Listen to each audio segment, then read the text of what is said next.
All right. So today I wanted to talk about some ideas from C.S. Lewis's book, Mere Christianity.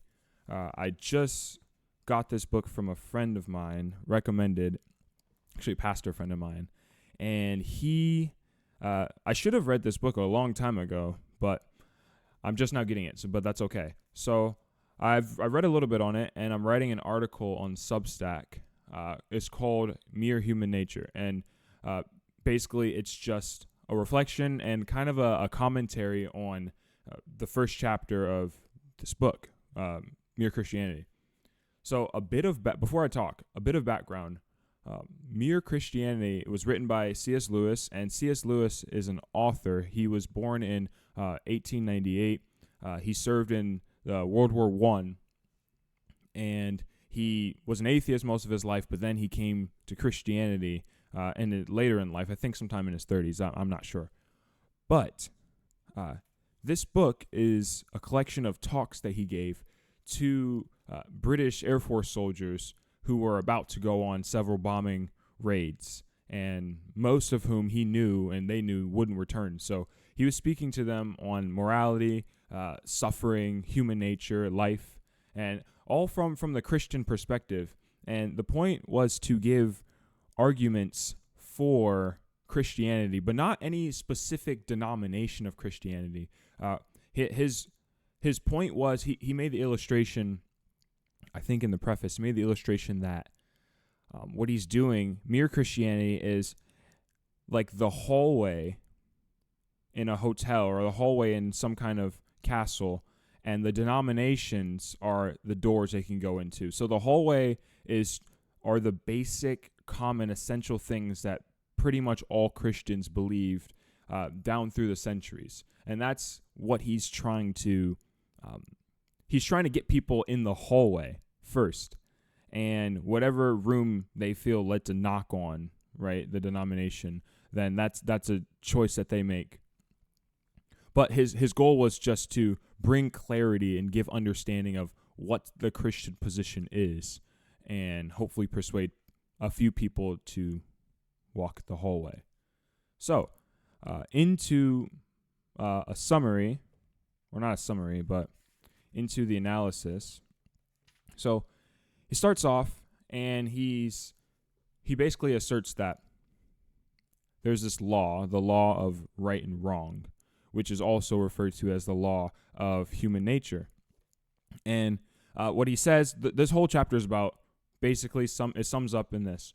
Everyone knows what right and wrong is, and this law, or the standard of right and wrong, is intrinsic. You don't have to teach anyone this standard, right? And he says this is reverberated throughout history and in other cultures, that people generally have an idea of what right and wrong are. And he illustrates it using a simple point of how people argue. So I'm going to be doing probably a decent amount of reading, because I don't want to misrepresent his ideas and give my interpretation too much. And then anyone who knows more than me, everyone watching this video probably knows more than me about C.S. Lewis. Feel free to correct me in the comments if I say anything wrong, but I want to quote as much as possible. So, I'm just going to read like a paragraph of the first chapter. So, everyone has heard people quarreling. Sometimes it sounds funny and sometimes it's merely unpleasant, but however it sounds, I believe we can learn something important from listening to the kind of things they say. They say things like, "How do you like it if someone did that to you? Hey, that's my seat. I was there first." Or, "Leave him alone. He isn't doing you any harm." Or, "Why should you shove in first?" Or, "Give me a bit of your orange because I gave you a bit of mine." And, "Come on, you promised." People say things like that every day, educated people as well as uneducated, and children as well as grown-ups. Now, what interests me about all these remarks is the man who makes them is not merely saying that the other man's behavior does not happen to please him. He's appealing to some kind of standard of behavior which he expects the other man to know about. And the other man very seldom replies, "To hell with your standard." Nearly always, he tries to make out what he's been doing and does not really go against this. He tries to make out what he has been doing does not really go against the standard, or that if it does, there's some special excuse. Basically, C.S. Lewis is saying when people have little arguments and disagreements with one another, like one of them was, why should, or give me some of your orange because I gave you some of mine. Why do people say that? They say that because Lewis is saying that there's this innate knowledge that of human nature that I gave you something, now it's only right that you give me something in return, that you give me a little bit of your orange, in this case, in return. And another one, like, that's my seat, I was there first. Assuming, this sounds like something that children would say, but assuming that the other person knows that if another person was sitting in a chair and then you come along and take their spot, that's wrong, right? And you don't have to explain that, especially not to children, and adults do the same thing, but maybe in more complicated scenarios. But basically what he's saying is that he's the person who's making the accusation, hey, that's my seat, isn't saying, hey, I didn't like that you took my seat, I'm not happy with that. They're saying you should know that there's this law, there's this right and wrong.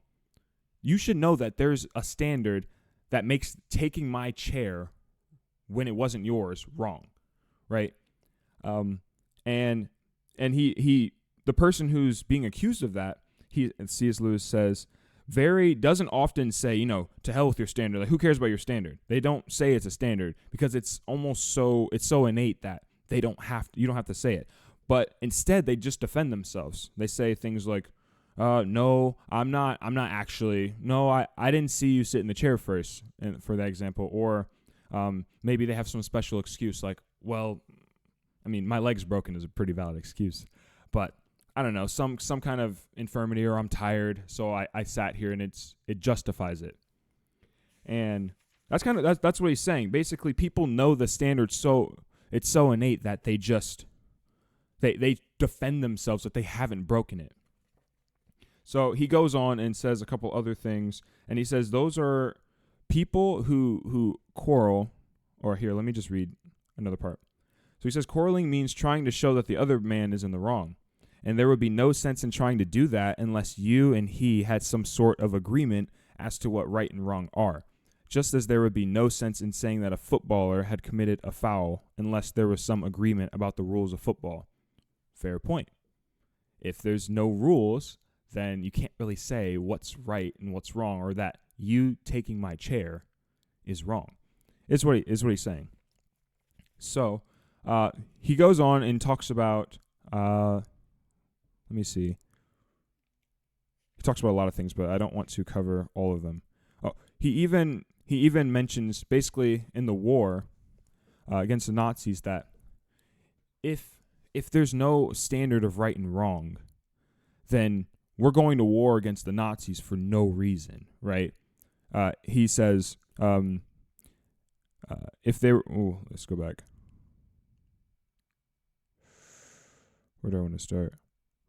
All right, I'll just start here. So he says, what was the sense in saying that the enemy were wrong unless right is a real thing, which the Nazis at bottom knew as well as they did and ought to have practiced?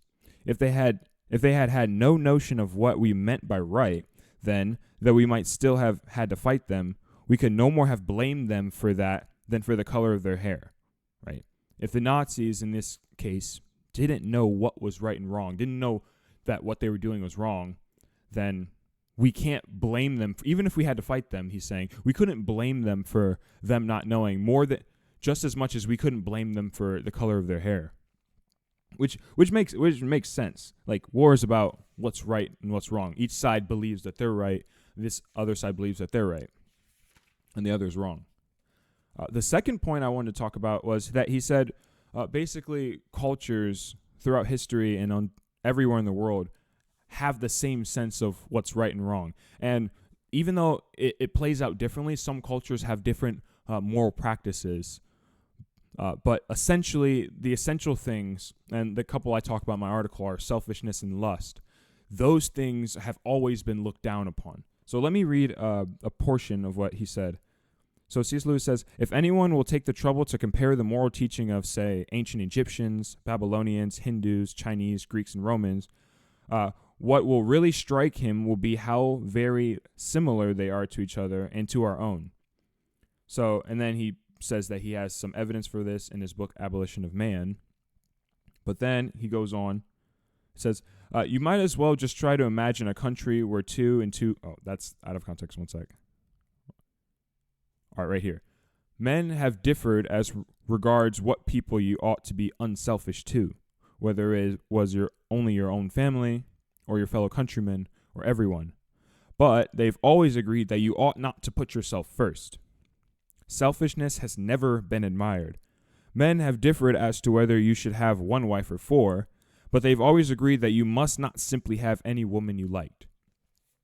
So, basically how morality has been played out in different cultures, whether, in his example, whether or not you would be selfish, you would be unselfish towards your family or towards the people in your tribe or countrymen or to everyone was always debated. Some cultures were like, you're selfish towards your family, but who cares about everyone else? Or you're selfish towards the people in your country, but you're selfish to everyone else. Or some people think you should be selfless to everyone. But overall, no culture's ever praised selfishness, like people putting themselves first. That's never been praised, and it shouldn't ever be praised. And then also with men having multiple wives, we know there's a lot of cultures that think it's okay to have multiple women, but they don't think it's okay to just take any woman you want. It's almost, you can't just, in every culture, if you were to go there and to, let's say, like, take someone's wife, whether he had four or not, they're not going to be happy about that. They're not going to just take that and be like, oh, well, that's just how it is. No, that's wrong. You can't just have any woman you want. And most cultures and all cultures know that intrinsically. That's kind of what he's saying. So this video is kind of long. So the last thing I wanted to talk about from this chapter is a pretty short chapter, and there are some objections that he covers after that I'll probably cover in another video. But he makes the point that people often try to justify why they don't live up to the standard, why they don't, when they're accused of breaking right and wrong, the standard of human nature, they always make up an excuse that kind of justifies it. And C.S. Lewis says it better here. So this is kind of a long passage. He says, I hope you will not misunderstand what I'm going to say, but I'm not preaching, and heaven knows I do not pretend to be better than anyone else. I'm only trying to call attention to a fact. The fact that this year or this month or more likely this very day, we failed to practice ourselves the kind of behavior we expect from other people. There may be all sorts of excuses for us. That time that you were unfair to the children was when you're tired. That slightly shady business about the money, the one you almost forgot, came up when you were very hard up. And what you promised to do for old so-and-so and have never done, well, you never would have promised if you had known how frightfully busy you were going to be. And as for your behavior to your wife or your husband or sister or your brother, if I knew how irritating they could be, I wouldn't wonder at it. And who the dickens am I anyway? I'm just the same. This is C.S. Lewis talking. This is to say, I do not succeed in keeping the law of nature very well.